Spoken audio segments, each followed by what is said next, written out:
in this area. He has taught courses in politics and government of Russia and on the American-Russian relationship. In addition to his scholarship, he has served as a consultant to the Ford Foundation in Moscow, USAID in Ukraine, and Oxfam's efforts in Russia.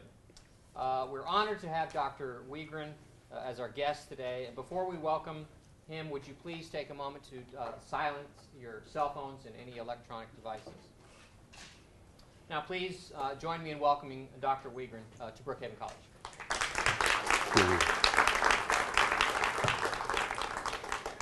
Well, thank you very much. Can you guys hear me in the back row? Okay, good. This is my first time at Brookhaven. I've lived in Dallas for more than 20 years, and I don't really have an excuse why I haven't been over here before, but this is my first time. Seems to be a nice campus. About the introduction, Mark, thank you very much. I'm a very private person. I have no idea where you got that information. I didn't give it to him, so this is very concerning to me. The fact that anybody can go somewhere and find out who I am and what I do, I don't know, it's sort of disturbing. The other thing I have to tell you is that I was debating whether or not I should wear a tie. I wasn't really sure of your dress code. I have a general rule in life. I try to live by it. I try to adhere to it very strictly, which is don't wear a tie more than once a year. And we had a dinner at SMU last week, and I had to wear a tie, so that's my quota for the year. So if I was supposed to wear a tie and I didn't, my apologies. But it's a really good rule. One tie a year is more than enough. We don't want to make a habit of this and sort of keep the rare animal sighting myth going. Anyway, Mark, thank you for Professor Skorik invited me to talk to you guys today. So I'm always anxious to talk to people and try to educate audiences about what's going on, because one of the themes I'm going to talk about today is that we can't trust what our media is telling us, and we certainly can't trust. And I strongly disagree with the sort of the tone and the message of our government as well. So let me just jump right into this. I was a little concerned when Professor Skorik invited me maybe 4 weeks ago, that by the time I actually got here that this would be over, because news moves very quickly. And much to my both chagrin on the one hand, but on the other hand relief, this is an ongoing crisis and it hasn't been solved. So I was concerned that I was going to be talking to you about the history of the Crimea crisis, but instead we're still right in the middle of it, so that's useful for you and useful for me. Let me start by, I did a little outline for you guys to keep me on track. I do this at SMU as well. I put an outline on the board. It keeps me on track, keeps students on track so they know where I'm going. So now I am in the introduction. When the Crimea crisis hit, Washington was very swift to respond, and the Obama administration characterized this as a grave security threat, that aggressive Russia was on the move, that they're looking to invade and change borders and all sorts of sort of hysteria. The thing about Washington is that it's a very closed society. That is to say that once a party line is defined, then everybody falls into line, and all the pundits and so-called experts on TV then hurry and scurry onto TV and repeat what the leaders want to hear. So it's basically, I don't know if you've heard of this concept, but they're basically guilty of groupthink. That is to say that everybody has to think and say the same thing, think alike and say the same thing. We were told that this was a brutal Russian invasion of an innocent, democratic, peace-loving country, and that so-called experts have rushed to the TV stations to expand and expound upon the nature of the Russian threat. So I find Obama's administration's response to be confused and confusing. So one of the things I want to do today is try to cut through all the verbiage and try to give you guys a different perspective. I'm equally disappointed in the way our media has portrayed this event. I'm very disappointed. As a matter of fact, I think the media should be held to a higher standard. What they're supposed to do is be unbiased, be objective, do their homework, dig into facts, and present things in a calm, rational, objective way, and let the American people sort of weigh the evidence and sort out what's real and what's unreal. But in fact, what we got was, I would say, a new depth of superficiality, even dishonesty. And I'm not even talking about solely Fox News, which is usually the epitome of superficiality and dishonesty and unprofessionalism. And if that's news to you, it's really true. Fox News should be banned. We should have an authoritarian regime. I'm joking with you. We should have we need a Putin who comes in and bans Fox News, and we would all have better lives. But I'm not just talking about Fox. I'm also talking about CBS and ABC and NBC, you know, the big three. And I love the news. At the end of the day, one of the things I love most is to sit down and watch national news and to find out what's going on in the world. And it got so bad, I was so disgusted that after all my life I've been watching national news, and I just simply stopped. I can't take it anymore. I can't take the lies and I can't take the dishonesty. So I switched over to BBC America, which if you're interested, it's on Channel 13. They're better. They are more in depth. They at least try analysis. They have speakers on and they dedicate more than 30 seconds to a topic. And no, they actually go into depth, but they suffer from the same bias, the same sort of demonization of Russia as the rest do.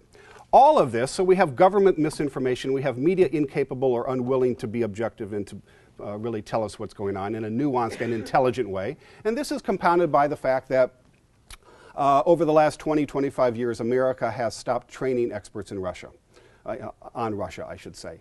I got my PhD in 1990, and I went on the job market in 1991. This was the last time that there was a little boomlet. There was a boomlet of jobs in academia. People who came just a few years after me, people who got their PhD in 95, let's say, or 94, 96, on to the rest of the decade, they faced a very different prospect than I did. They faced a prospect of virtually no university jobs whatsoever. And so what happens? What's the consequence of no university jobs? Well, it's quite easy. If there's no jobs, people stop going into the field. And I mean, that's just common sense. And so the government stopped funding Russian studies programs. Academic institutions stopped hiring in the Russian field. And so what we have is a dearth of experts. I dare say that my generation is probably the last generation in which we as a nation have tried to train Russian experts. The consequence is, who are the people going on TV and who are the people telling us what we supposedly know? Who are these experts? Well, what you get is political appointees. You get self-appointed experts. You get sort of the cold warriors who never went away. All these people who have this mindset that was relevant 40 years ago that should not and is not relevant today.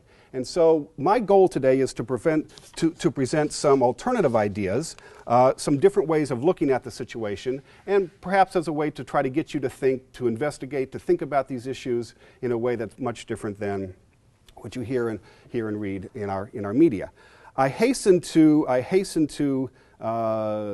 warn you or tell you from the very beginning that I am not a Putin apologist. I mean, sort of the nature of American discourse today is that, you know, we label and we put people into categories, and so if you say anything that's remotely not anti-Russian, it means that you're pro-Russian. Well, the fact of the matter is that in my courses at SMU, I teach on communism and post-communism. In my writings, in my publications, I'm very critical of Putin and Putinism. But in this particular case, I strongly believe that America simply has it wrong. Now, I'm one voice, and well, I guess I'm going to be all over the internet now. So, which means my FBI file will be revised and, you know, all sorts of fun things. During the Cold War, when I was a student, if you went into Russian studies, Soviet studies, you only did so because there's latent sympathies there. So the FBI obviously has to open files on everyone who dared go into Russian studies. The same way as I'm sure is true as Middle Eastern studies today. If you go into Middle Eastern studies, you'll probably have an FBI file, because why would you do so? Why would anyone want to know about the Middle East? And so anyway, I guess I'm going to be famous and fortunate and all sorts of great things, starting getting hate mail. I don't care, whatever. I just won't open the email. My point is that I'm not a Putin apologist. Putinism is a fundamentally undemocratic ideology. It's anti-democratic. Its values do not resonate with America and what our ideals are. Putinism's ideals are fear, mistrust, xenophobia, and bent on authoritarianism. That's not America, okay? So I just want to emphasize to you that I'm not up here to explain everything that Russia does, make excuses for them, say that they're wonderful and great. No, that isn't the message at all. the point is that there needs to be a more balanced American approach to this crisis in Ukraine and Crimea. Okay, so let's basically my message is there's a broader perspective. I want to open your eyes, plant the idea in your head that there's a broader perspective to this other than the world is ending because Russian aggression and security threats in Europe. I just don't believe that that's the case at all. So let me start with a short little summary of what we know. What do we know? We know that a corrupt Ukrainian leader, Yanukovych, was overthrown and he was Russian-leaning. But we also know that he was democratically elected, legally he was elected in 2010. Unlike 2004 when there was massive fraud and that election had to be redone, in 2010 those concerns were not raised, and so Yanukovych was the elected leader of the Ukrainian people.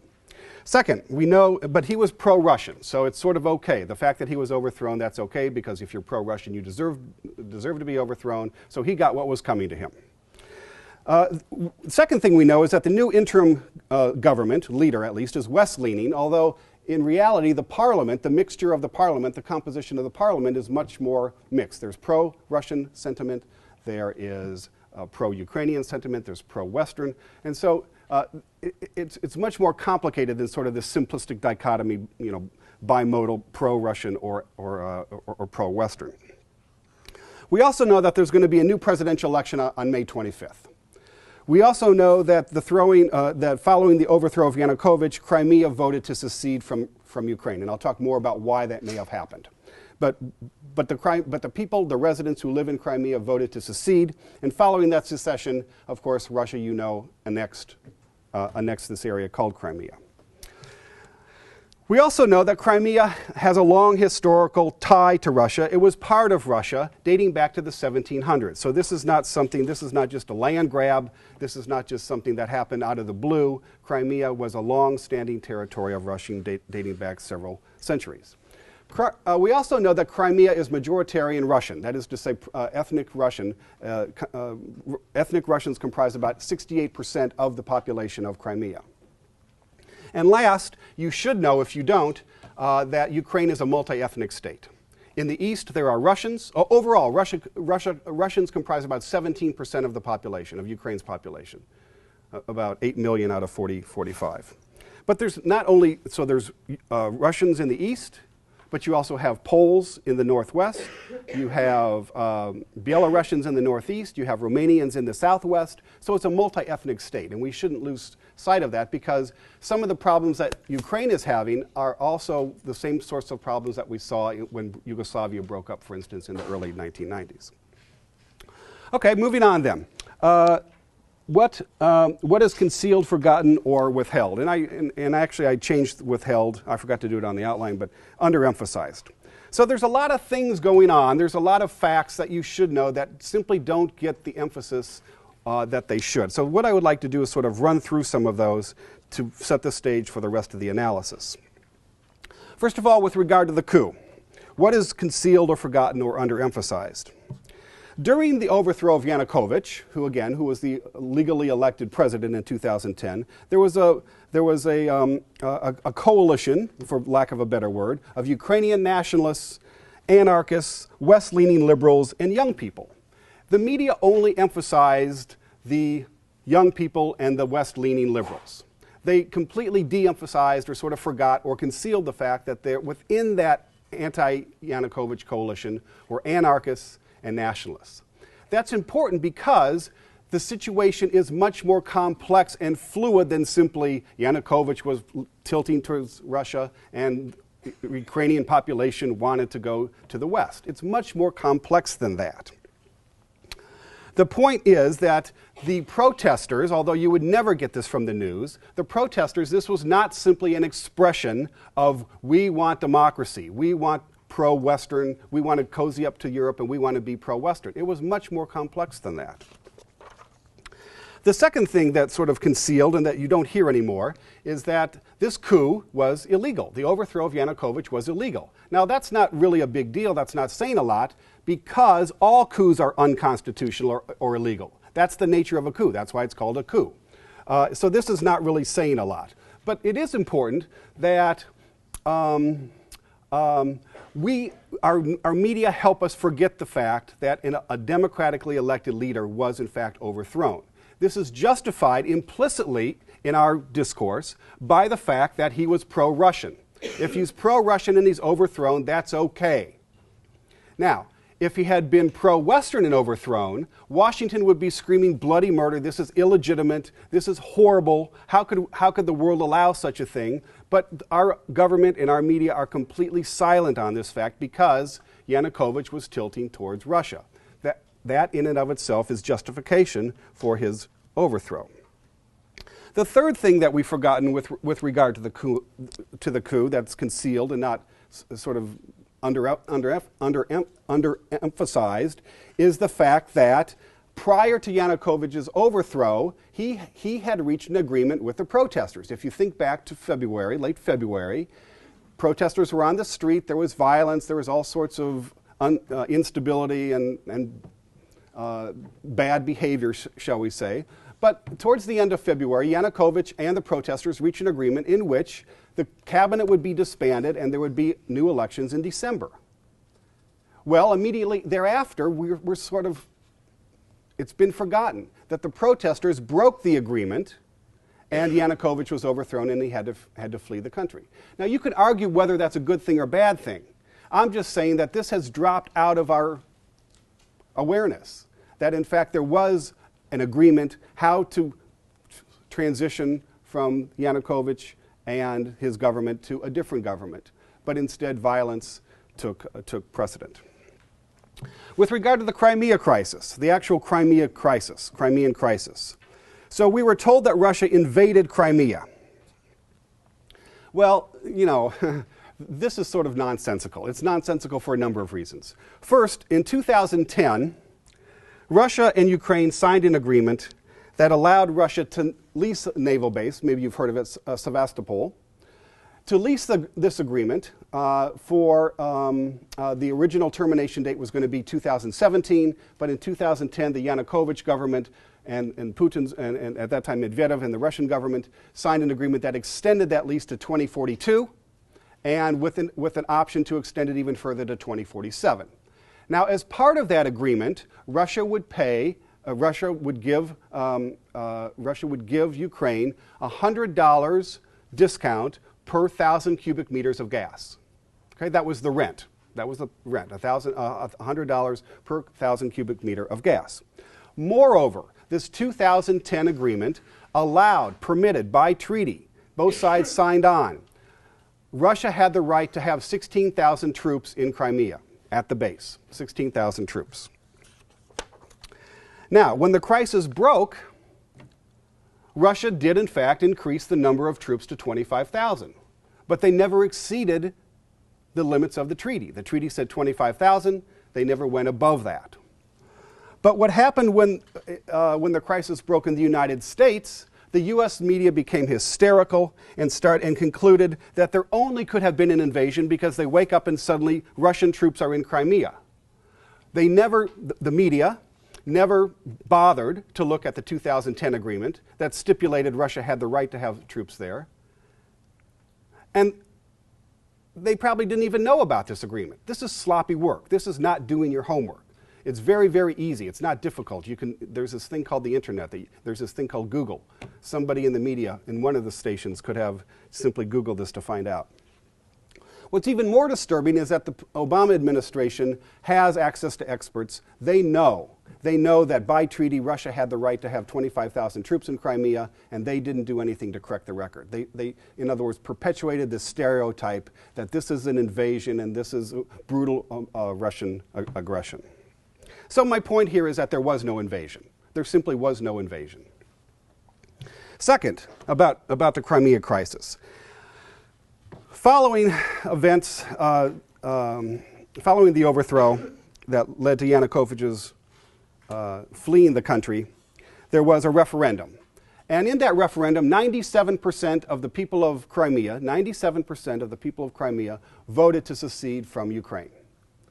Now, the media portrayed this as the vote turned out the way it did only because of Russian troops, as if there is a cause and effect. A caused B. Russian troops were there, therefore they somehow coerced or manipulated or somehow brought about 97% of the population voting to secede.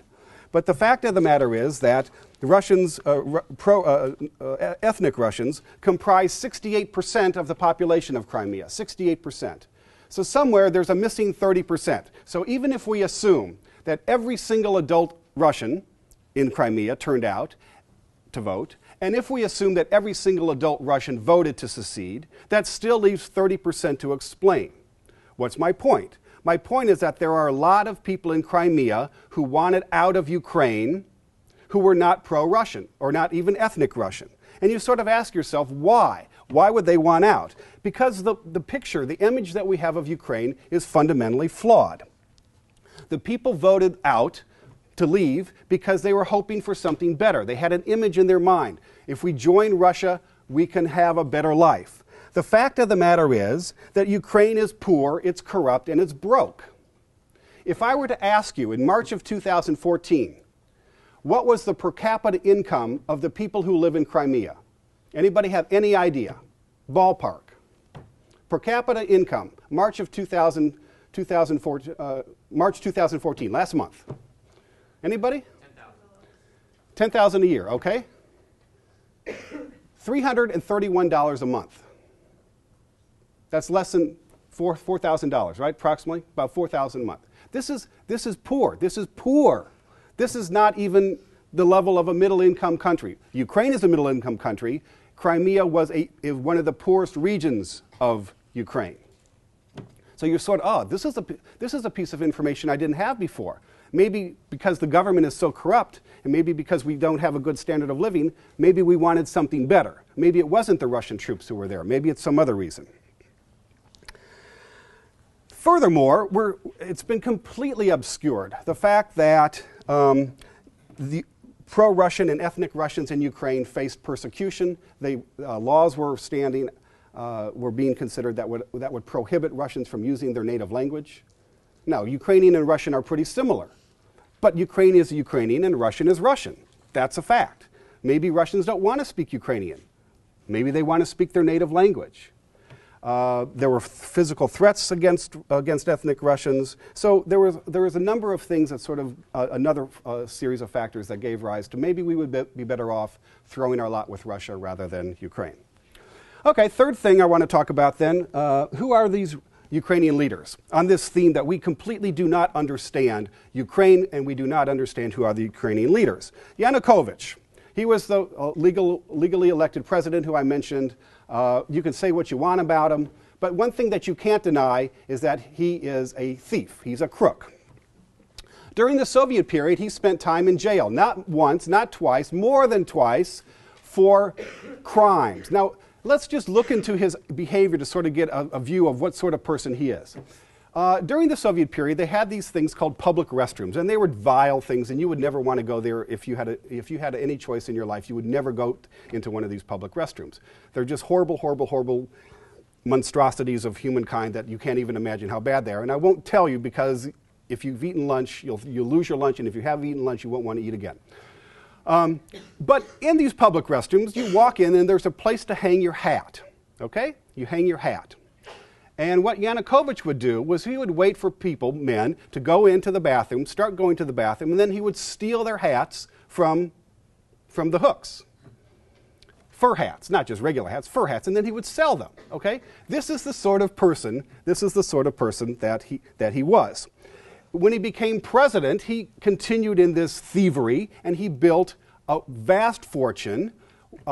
We don't know exactly, but it's rumored to be in the hundreds of millions simply because he used his position to benefit himself. The former president, the one who came before Yanukovych, Kuchma, this was a man who, it's proven, again, Kuchma. You can go to the internet, you can Google it, you can read all about it. This is a president whom we know ordered the murder, the illegal arrest of a journalist, had him strangled, had him beheaded, and then buried him. So this is the nature of that president. The former Ukrainian prime minister, is now doing time in jail in the USA for money laundering, fraud, and extortion.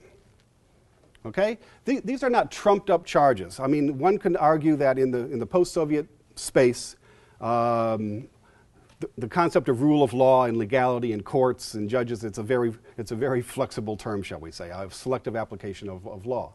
But this guy was tried in the United States. U.S. investigators tried him. He was tried in the United States courts, and he's serving in U.S. prison, which suggests that perhaps the level of proof was credible, that he actually was guilty of what he was accused for. And then finally we have our new heroine of the day, Yulia Tymoshenko. She's the woman, the blonde with the braids that you're going to see on TV. She's going to run for president. She was prime minister from what, 2004 to 2010. And this is a woman who Ukrainians openly call her Vavorka. Vor is the Russian word or the Ukrainian word for thief. That's for men, male. That's the male form of the word. Vavorka is a female. And they call her Vavorka for a reason. She was an engineer. She was an economist. As prime minister, nominal salary was a few thousand dollars a year. And somehow during this magical period when the Ukrainian stock market was skyrocketing, that's a joke, of course it wasn't, she somehow amassed billions of dollars. How did this happen? We had a big scandal in this country when Hillary Clinton invested, what, 1,000 and made 100,000 in the commodity market. Well, this is a person who wasn't even invested in the stock market, but somehow at the end of the decade came out with billions of dollars. She was arrested numerous times carrying bags of cash across the border. Not just once, not just twice, but bags of cash across the border. She was repeatedly arrested but bribed the judges and therefore was never convicted. This is our new democratic heroine. So Russia estimates that, and the fact of the matter is that under Yanukovych, under Kuchma, under Tymoshenko, all these people, Russia estimates that they lost $5 billion a year in thievery. That is to say, the pipeline goes, here's Russia, here's Ukraine, here's Europe. The gas leaves Russia, it goes through Ukraine, and somehow, magically, it doesn't make it to the customers in Europe. Where did it go? It went into the pockets of our democratic heroes sitting in Kiev. So my point is, without belaboring it too much, that our picture of who these people are, these peace-loving Democrats, is just a bunch of nonsense. The fact of the matter is the Ukrainian leaders, and most of them, and there's others I could go on, I only have 45 minutes, but the fact of the matter is they are murderers, they're thieves, and they're crooks. These are the people who the United States is backing to build democracy in Ukraine. Going forward, let's talk about what the present situation is. Now we're told that Russian troops are massing on the border. We're told that they're coiled for invasion. And what I want you to do is when you listen to the news or even read on the internet, I want you to pay attention to the language. It's very, very different. And pay attention to the language and the images that are being conveyed to you. It's very, very different when you read Russian troops are coiled. Coiled means they're getting ready to strike. They're ready. They're just ready to pounce at any second, like a snake is coiled, ready to attack. Versus, and you'll never read this, Russian troops are standing around on the border. They're standing around, they're smoking their cigarettes, they're having a few shots of vodka, they're hanging out, they're having a good time and talking. Those are two completely different images. So the point is that we're told that Russian troops are massing for an invasion. All right, well, let's just look at that in a little bit more detail. First of all, there's questions, how many troops are there? A couple weeks ago, we were told that they were massing all along the border, and so some journalists, European journalists, actually had the gall to walk along the border, drive along the border, and look for all these mysterious Russian troops. And they couldn't find any. There were no concentrations of tanks, and there were no concentrations of troops getting ready to launch across the border and to invade and occupy eastern Ukraine. They couldn't, if they were there, they were invisible because they couldn't be found. But let's just assume that they're there somewhere, okay? Let's just assume, let's give them the benefit of the doubt that there are the estimated 30 to 40,000 Russian troops. Okay, so the question then you should be asking yourselves, and Washington should be asking, and the media should be asking, if anyone has any aspirations to be any decent journalist at all, you ask yourself the question, is 30 to 40,000 a lot? Is that an invasionary force? All right, well, what do you look at if you want to know? Well, first of all, you look at the length of the border. The border is 1,426 miles, 1,426 miles. Is 40,000 troops along a 1,400-mile border, is that a lot? Well, you don't know. I don't know. I'm not a military guy. But it doesn't sound like a lot. So let's look at it another way. In 2003, when the United States invaded Iraq, we invaded with 150,000 troops. Okay? Iraq is 168,000 square miles. Ukraine is 233,000 square miles. In other words, Ukraine is 1/3 larger than Iraq, and Russia has 1/4 of the troops.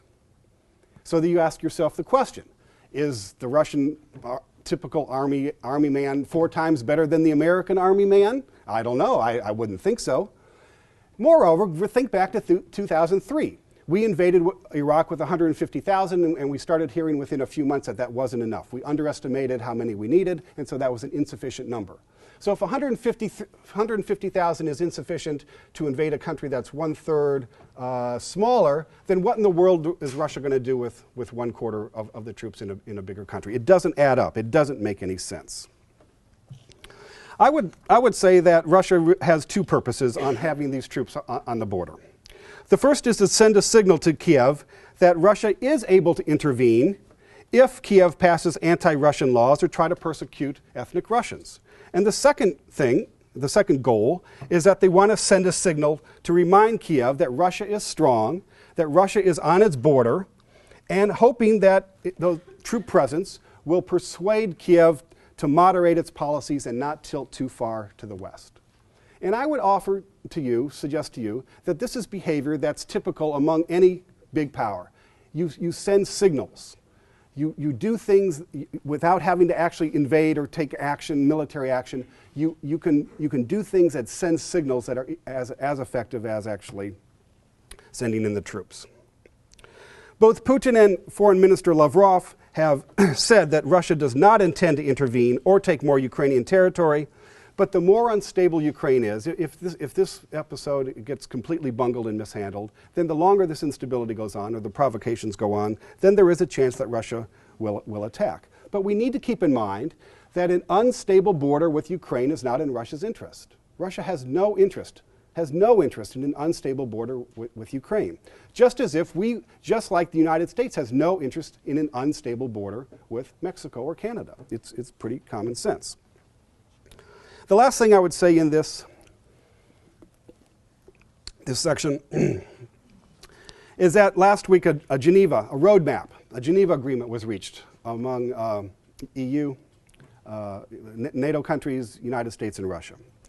Russia agreed to the terms, which are a ceasefire, that buildings should be, that the occupation of buildings should end, that the buildings should be emptied in the occupation, and to prosecute extremists. Okay? If Russia I suggest to you that if Russia were interested in an invasion or lopping off Eastern Europe or sectioning it off and annexing it, it would not have agreed to this. If you're interested in invasion, then you're not interested in agreements that deprive you of your goal. And so the mere fact that Russia did agree to this is evidence, I think. It's indicative that perhaps their motives are something else. Of course, the key will be implementation. Will Russia live up to it? But the fact of the matter is that in my opinion, that if their intentions were to invade or to occupy Eastern Ukraine, they would have been acting much differently than they have. In the aftermath of the annexation and Western sanctions, Putin gave a speech to his Federal Assembly. That's both houses of Parliament. It was on March 18th. And this is an extraordinary speech. It's an extraordinary speech because, first of all, it gives us insight into what Putin is thinking. We don't have to rely upon Fox News to interpret it for us. We don't have to listen to the State Department. We can go right to the source. And I urge you, when in doubt, always go to the primary source. It's eng.news.kremlin.ru. Okay? It's this eng.news.kremlin.ru. This is Putin's speech of March 18th. And this is a speech of a man who's angry, and this is a speech of a man who is simply exasperated. He's exasperated with the United States. I want to read just a few sections that give a flavor. He speaks with a frankness and an honesty that you don't often find among politicians. Now, he's speaking to his own parliament, but he knew it was going to be published. You can go on the internet, you can read it. He knows that the State Department is going to read it, the CIA is going to read it, it's going to go to the White House. So he's speaking to a domestic audience, but he knows that the real audience is international. Okay, so again, just a few excerpts. I heard many years ago, I heard residents of Crimea say that back in 1991 they were handed over like a sack of potatoes. It's hard to disagree with. And what about the Russian state? What about Russia? It humbly accepted the situation. This country was going through such hard times that realistically it was incapable of protecting its interests. Moving on. I do not like to resort to quotes, but in this case I cannot help it. Here's a quote from an American official written in April 2009, presented to the UN International Court in connection with the hearings on Kosovo. And again, I quote, "Declarations of independence may and often do violate domestic legislation. However, this does not make them violations of international law." End of quote. They wrote this, they disseminated it all over the world, had everyone agree, and now they are outraged. In other words, Russia's been accused of violating international law, and he's saying this is duplicity, this is hypocrisy. The West did the same thing in Kosovo in 2007, and everything is treated very differently. We keep hearing from the United States and Western Europe that Kosovo is some special case. What makes it so special in the eyes of our colleague? This is not even double standards. This is amazing, primitive, blunt cynicism. Then he goes on. After the dissolution of bipolarity on the planet, we no longer have stability. Key international institutions are not getting stronger. On the contrary, in many cases, they are sadly degrading. Our Western partners, led by the United States, prefer not to be guided by international law in their practice, in their policies, but by the rule of the rule of the gun. They have come to believe in their exclusivity and exceptionalism, that they can decide the destinies of the world, that only they can ever be right. They act as they please here and there. They use force against sovereign states, building coalitions based on the principle, if you are not with us, you are against us. And then he goes on to talk about Ukraine. We understand what's happening. We understand that these actions were aimed against Ukraine and Russia and against Eurasian integration. And all the while, Russia has strived to engage in dialogue with our colleagues in the West who are constantly proposing cooperation on all key issues. But we saw no reciprocal steps. On the contrary, they have lied to us many times. Now, it's not very often that you hear presidents use the word lie. I wouldn't say that's a faux pas, but I would say that it's something that's fairly exceptional. On the contrary, they have lied to us many times, made decisions behind our backs, placed us before an accomplished fact. This happened with NATO's expansion to the east, as well as the deployment of military infrastructure on our borders.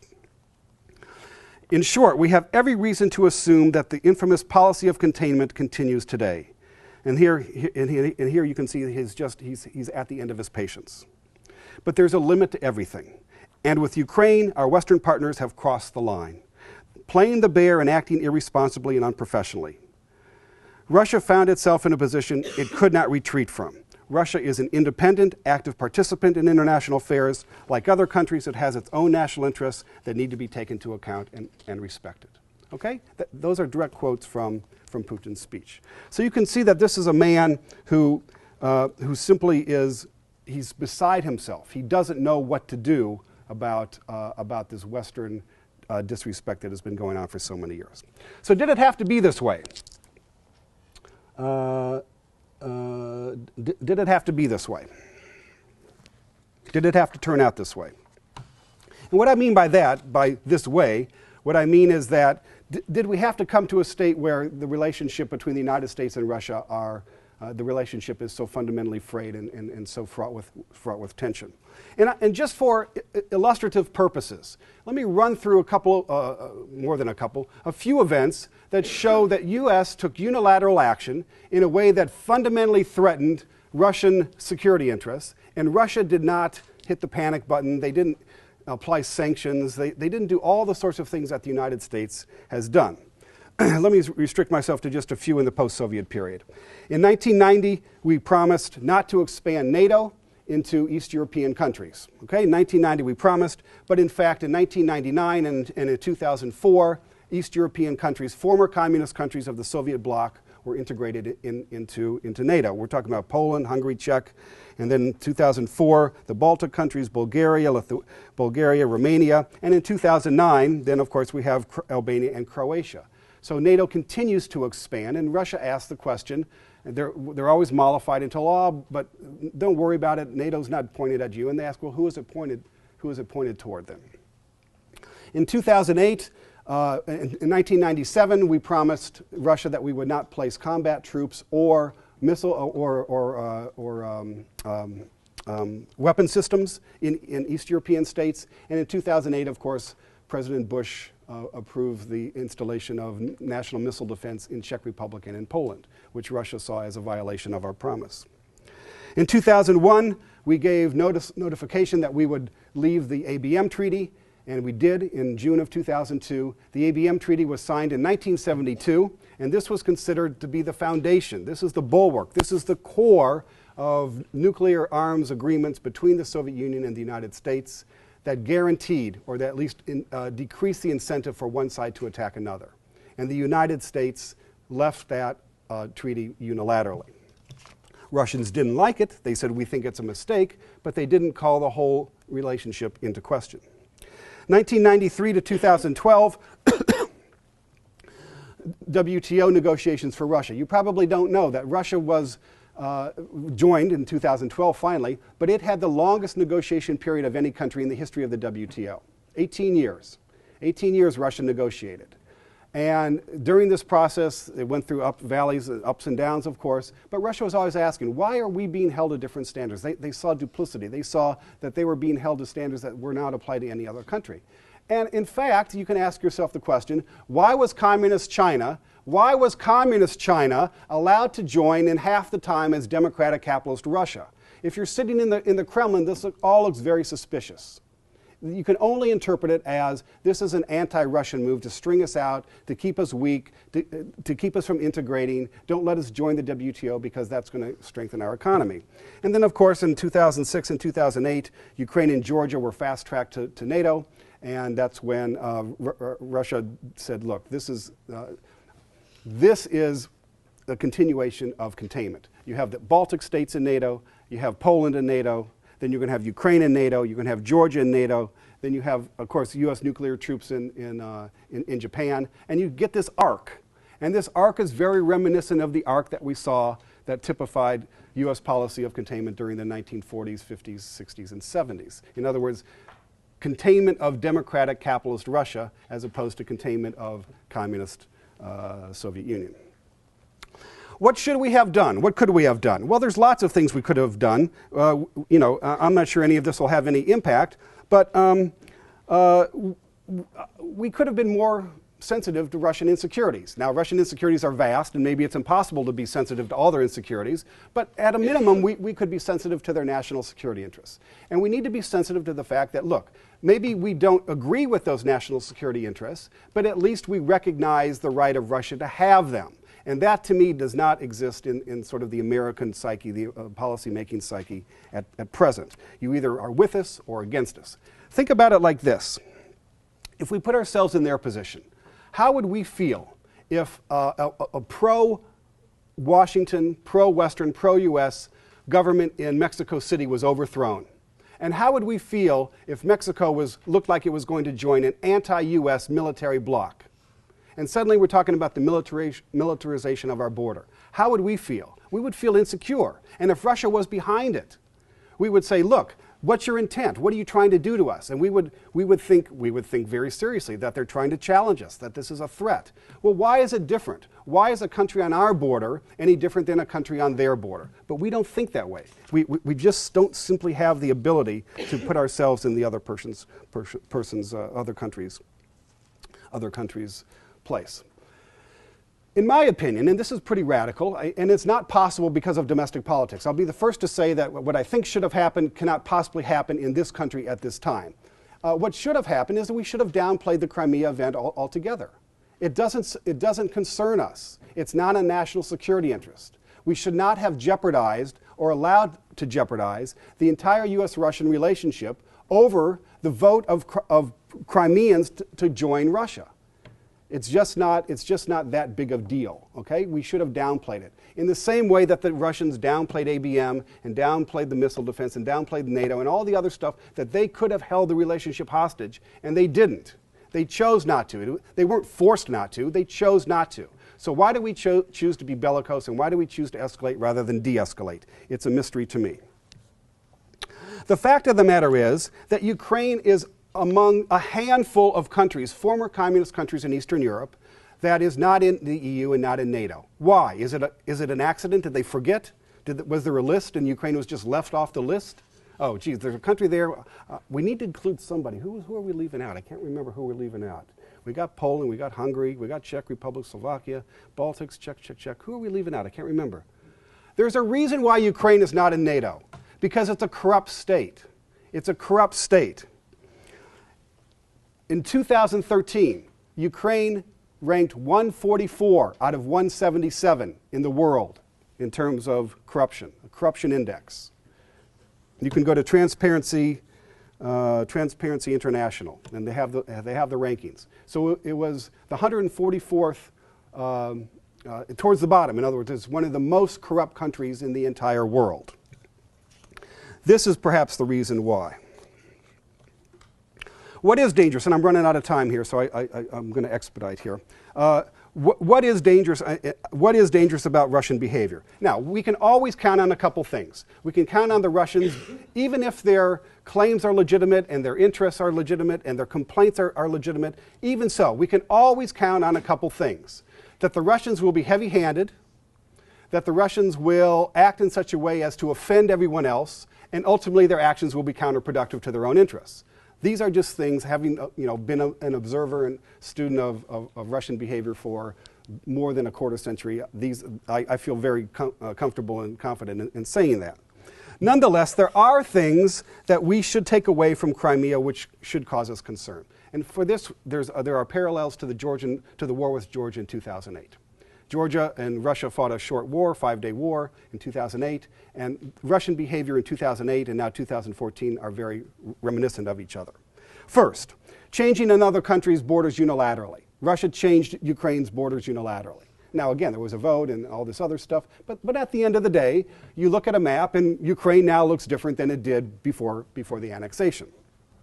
Second, no use or even attempted use of diplomacy to solve the problem. In other words, this was not taken to the UN, which leads me to my third, which means that Russia has decided that perhaps multilateral institutions don't have much use. They didn't go to the UN, they didn't go to the Security Council, they just solved this on a unilateral basis. This may raise the fear, may raise the prospect that Russia has decided that muscular intervention on its borders is the best course of action. Muscular intervention over diplomacy. And the most important thing, of course, the most important lesson from this is that if Russia decides that it cannot pursue its national security interests and cooperate with the West, then it has to choose. Which is more important, cooperation with the West or national security interests? In other words, the most important and the most dangerous thing that could happen is if Russia decides to leave the West. If it decides that cooperation with the West is simply too costly and it simply cannot defend itself by doing so. And we're already seeing evidence of this, the small signs, but nonetheless it may add up to something. Calling for the ruble to be the international currency to replace the dollar, new European security arrangement that excludes the United States, creation of a customs union and Eurasian economic union, which would basically supplant the EU. For countries that have no prospect of getting into the EU, Russia is saying, we will basically create a parallel EU for us.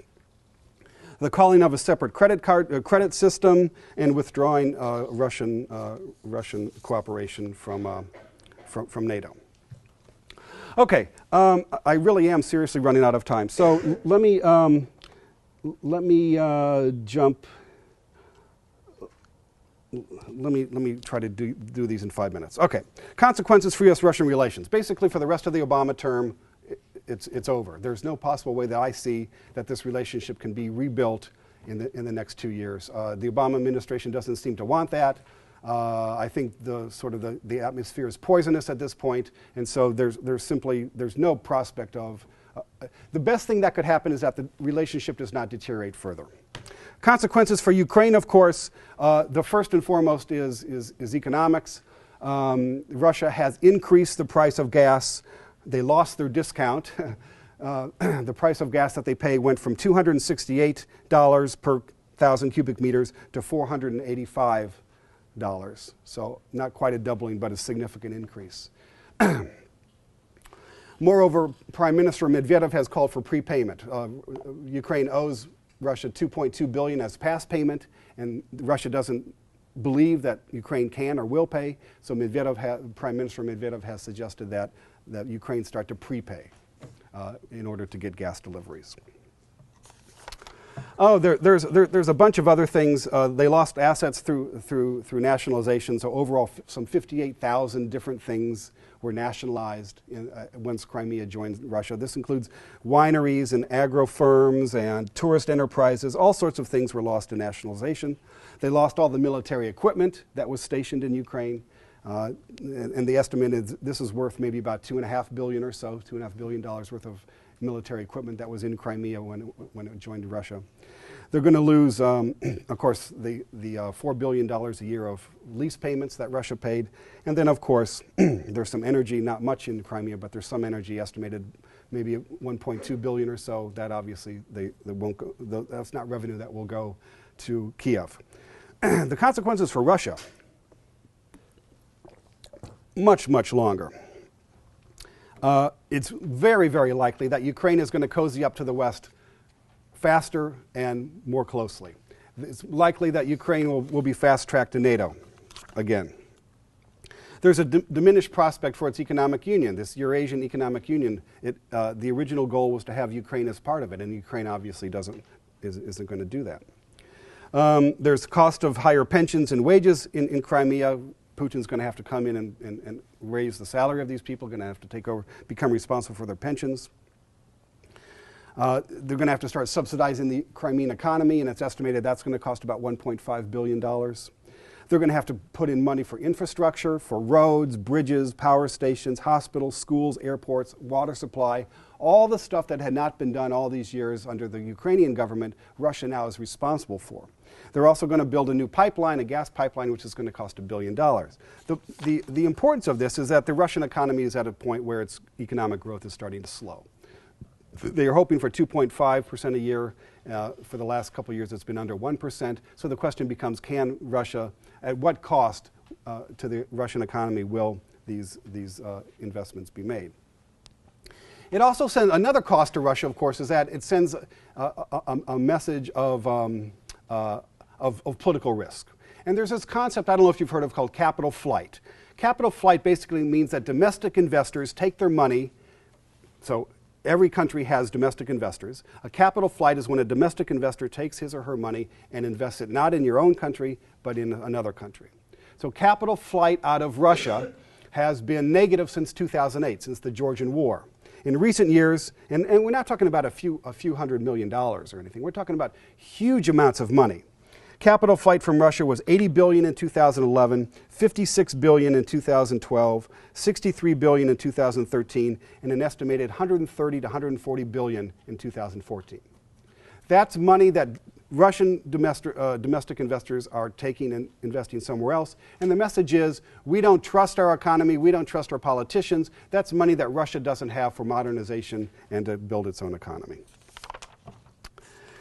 Okay, so final thoughts. The U.S.-Russian relationship is going to remain rocky as long as the U.S. does not recognize that Russia has the right to have and actually has national security interests that are different from those of the United States. I would also say that, I hope not, but it could be that we're catapulting ourselves towards a new Cold War. That is to say, the continuation of containment and the isolation of Russia seems to be the course that we're on without really thinking through, is that wise? it comes with a cost. We need Russian cooperation in Iran. We need it in Syria. We need it in Afghanistan. We need it against international terrorism, human trafficking, drug trafficking. We need Russian cooperation. And so the questions our policymakers should be asking themselves is, okay, if we pursue a containment policy, we won't get Russian cooperation, and what is the cost to these areas of shared interests? And the last thing I would leave you with, the very last thought, is that be sensitive to the bias in the media, in the US media, in Western news, even from our government. Pay attention to the adjectives that are used and the images that they create. A vibrant democracy requires informed and thinking populations, so question the government and question the media and think independently. And that's it. Thank you. We have time for a few questions. I would like to start the questioning off, if you wouldn't mind, Professor Wegren, and then we'll follow up. I'm surrounded here by comparative political scientists, so I'll ask a question that will be interesting to them.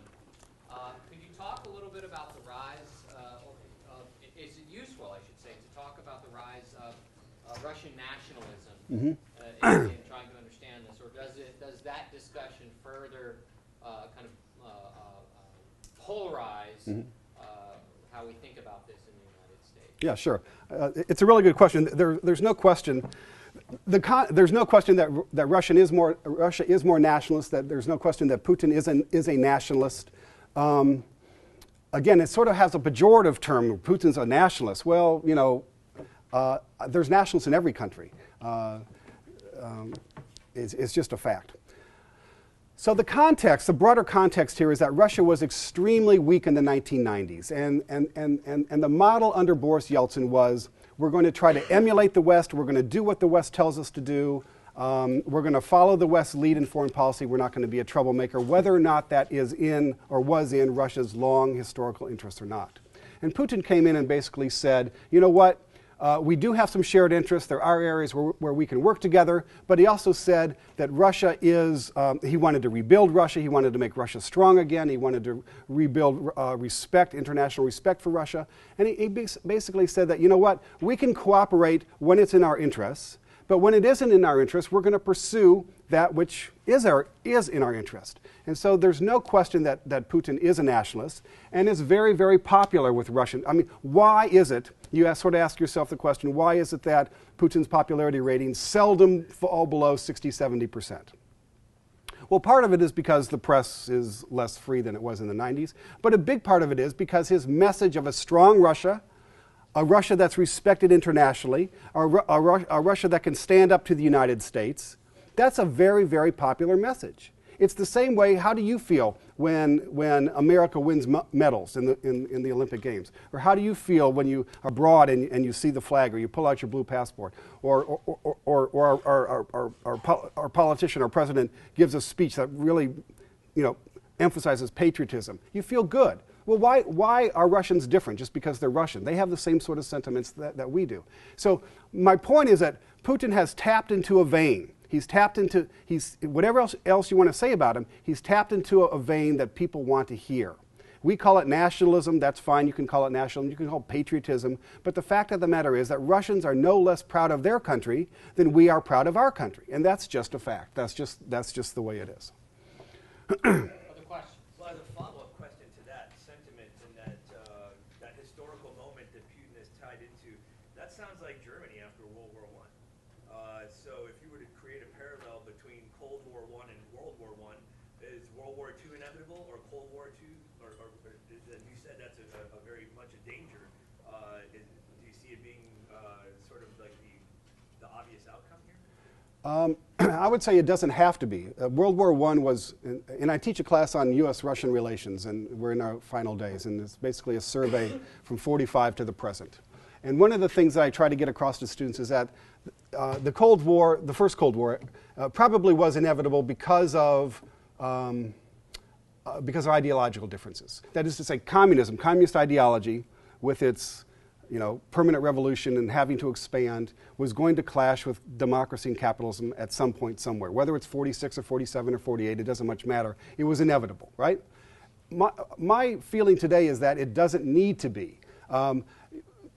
I look at it's certainly not an ideological conflict today, but it's big powers that have different interests and big power competition. But throughout history, big power competition can be managed, but it has to be managed wisely. And my point today was, from the United States perspective, we haven't really gotten to the point where we look upon Russia as an equal, as another big country. We're still looking at it as the defeated country that lost the Cold War. But that's important, because if we treat it as an equal, then we're at a basis where we can manage the relationship and understand it's a big country with national security interests, just like we're a powerful country with national security interests. There's no inherent reason, I would argue, for there to be a Cold War II. If it does come about, it will be unfortunate, but it will be because the relationship has been mismanaged, in my opinion. Could you comment on the Russian economic development? Do you see it becoming a mature political system at any time? And what do you mean by that? What do you mean mature? Well, the rule of law for Western investment would be safe, or would it say to countries invest? Yeah. Probably not anytime soon. Russia, so Ukraine is number 144 out of 177, and Russia's 127 out of 177. So it's still one of the most corrupt countries in the world.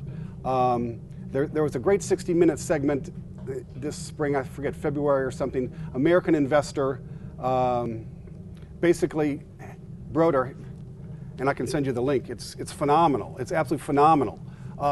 Basically had his companies taken away, legally, illegally. In other words, all the paperwork was done to deprive him of his companies, using the law, using the tax forms, using all these different legal devices to take his company away from him. And when he hired a lawyer, a Russian lawyer, to protect him, Magnitsky, the Magnitsky Act, he was killed. Magnitsky was killed.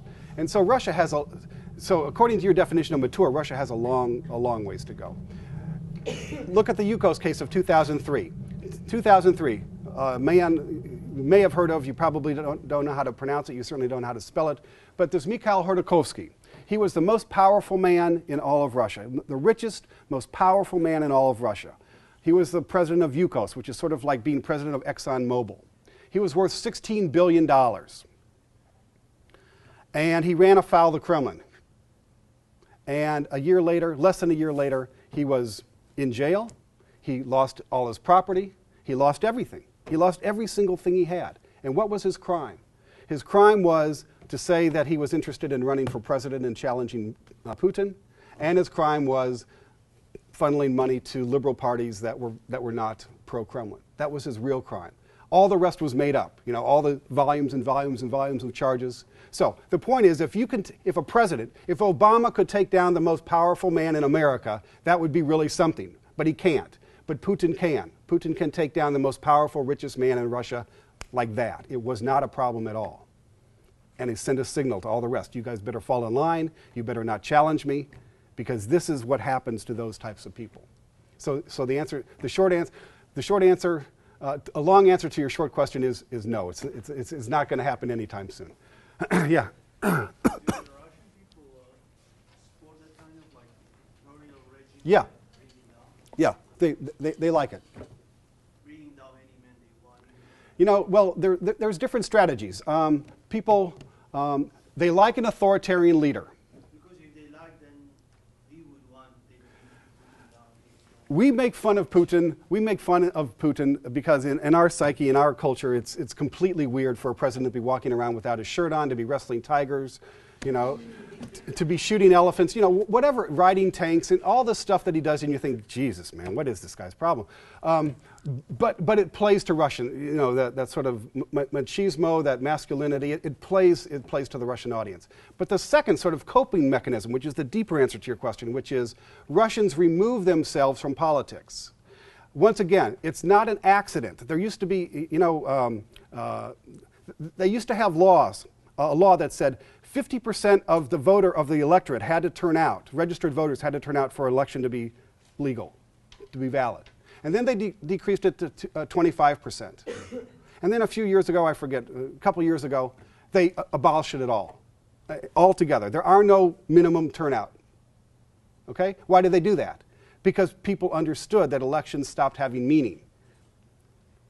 Do you understand what I'm saying? And so the way people deal with sort of the high politics in which they know they have no impact, they have no say, they have no influence is that, I go about my daily business, I live my life, I make my money, I have vacations with my family, I go to restaurants, just sort of ordinary, without even thinking that I can influence the government or that the government really cares.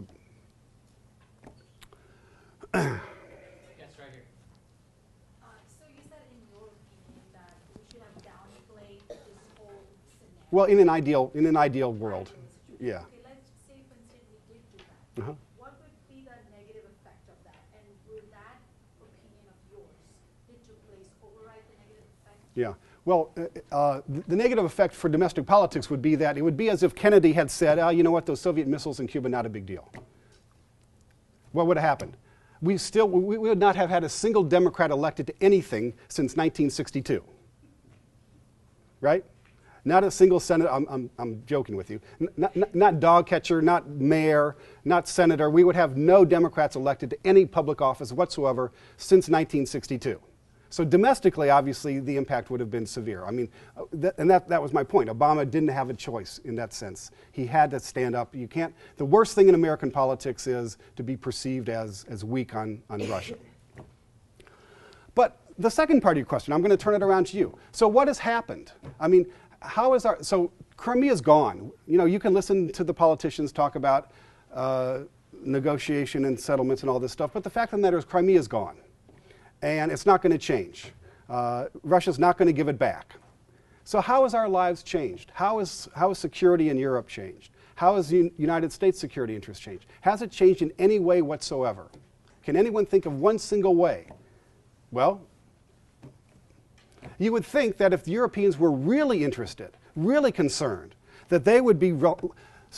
everyone understands that U.S. is sort of out front in terms of sanctions. We want to punish the Russians for doing that. And the Europeans are much more moderate, they're much more cautious. If the Europeans are right there, if they really felt that their security interests were at stake, you would think that they would be out front. They would be the ones saying, we need to take strong action. But the fact of the matter is they're not. It's the United States who are saying, punish, punish, punish. So from that, one can deduce or at least argue that perhaps this really isn't a security threat whatsoever. If the Europeans don't feel it and they're right there, then why in the world do we feel it across the ocean? Again, it's sort of a mystery. That's how I would answer your question. But don't the sanctions really hurt us worse than they do them? Because if our investors are pulling out, then other multinational business investors are swooping in.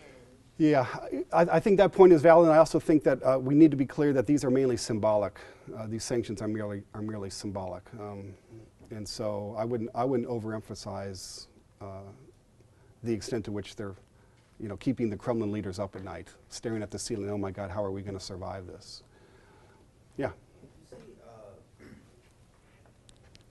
like the European nations that kind of create a buffer between Russia and the United States that do lean more towards West tendencies, ever experiencing kind of a recession like we did, and then almost not turning against capitalism.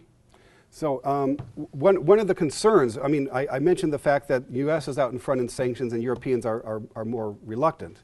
One of the reasons is that, of course, many European countries are either fully or significantly dependent upon Russian gas. So we're talking about like Germany, most of the East European countries, the Hungary and the Poland, almost 100% of their natural gas comes from Russia. But nonetheless, and this is not exactly a question, but I'm going to say it anyway. Nonetheless, if a country like Poland, which is vehemently anti-Russian, really felt threatened, if they really felt that first it's Ukraine, then it's us next, they would say, damn the gas, we're talking about our national survival here, right? But they're not. So that again